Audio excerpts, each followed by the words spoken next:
Hoy nos metemos con un análisis bien interesante de un poema chileno, En la panza del mundo, de Ulises Mora. Y lo curioso es cómo Mora, pues más que solo alabar a Vallejo, se va como al origen, ¿no? A la fuente de su poesía. Tenemos un análisis de este poema que está en el libro 1000 poemas a César Vallejo. Y la idea es entender cómo Mora mapea ese lugar, ese espacio oscuro, visceral, de donde salen los versos esenciales de Vallejo. A ver, vamos a entrarle a esto. Exacto. Este análisis sugiere que Mora nos da como una clave distinta, no solo para el qué de Vallejo, sino el desde dónde hablaba, casi un mapa de la génesis poética. El punto de partida ya es fuerte, ¿no? El título y ese verso que insiste, en la panza del mundo. ¿Qué nos dice esa imagen sobre, digamos, la cuna de la poesía de Vallejo según Mora? Pues sitúa el origen en un lugar muy físico, muy inesperado. No habla de musas ni de inspiración así celestial, sino de algo orgánico, totalmente. Esa panza es símbolo de sufrimiento, claro, pero también de digestión, de gestación, como si el dolor se procesara ahí, ¿no? Para volverse palabra. Y conecta directo con esa idea tan de Vallejo del cuerpo como centro del padecer, pero también del saber. Sí, sí. Y las imágenes que usa Mora para describir esa fuente son tremendas, muy gráficas. Habla de las llagas de Cristo, de dolor y sangre.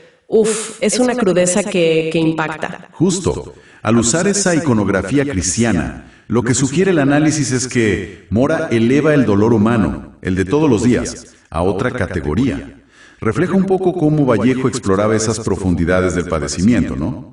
Y cuando Mora llama a los versos gemidos viscerales o carne entumecida, pues refuerza esa idea. La poesía como la voz del cuerpo herido, de la agonía existencial. Algo que Vallejo articuló como pocos. Claro. Y esa visceralidad no es solo, digamos, general. El análisis va más allá. Señala causas específicas de ese dolor universal que Mora ve en Vallejo. Ajá. Menciona elementos clave, el abandono y el hambre. Y también la soberbia del hombre. Temas que resuenan inmediatamente con Vallejo. El abandono, divino o social, el hambre física y la espiritual también, la arrogancia humana como fuente de injusticia. El análisis recalca que para Vallejo, y por lo tanto para Mora en su lectura, no eran ideas abstractas, eran realidades, duras, las que formaron su voz. Hay una frase que el análisis destaca mucho: su mínima muerta y su mínima existencia. ¿Qué captura esa frase, según esta lectura? Captura algo esencial del humanismo de Vallejo, creo yo. Esa mirada puesta en la persona común, anónima, cuya vida, cuya muerte, a menudo parecen, insignificantes para la gran historia, ¿no? Vallejo les dio voz a esa tragedia silenciosa, a esa existencia pequeña. Y Mora parece indicar, según el análisis, que de esa pequeñez, de esa muerte cotidiana, también se alimentan los versos más profundos. Entiendo. Entonces, la potencia del homenaje de Mora, según esto, está en que logra hablar, no solo sobre Vallejo, sino casi desde él, ¿no? Desde su misma textura. Exactamente. Usa un lenguaje, unas imágenes, que son un eco muy reconocible del propio Vallejo. Y a través de esa cercanía, de ese estilo, Mora arma su argumento poético. Que la obra de Vallejo es la manifestación casi orgánica del dolor más hondo del mundo. Un dolor que está alojado en las heridas de todos, de la humanidad. Es como si la poesía de Vallejo fuera una extensión de esa panza del mundo.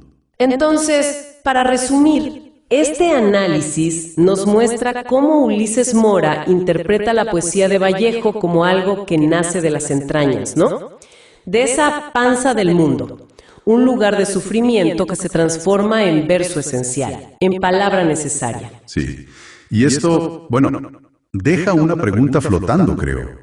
Una idea interesante para reflexionar. Si aceptamos esta visión de Mora, este origen tan visceral, tan doliente de la poesía de Vallejo, ¿cómo podría la experiencia del sufrimiento, ya sea propia o ajena, directa o indirecta, cambiar nuestra forma de percibir o incluso de crear arte hoy en día?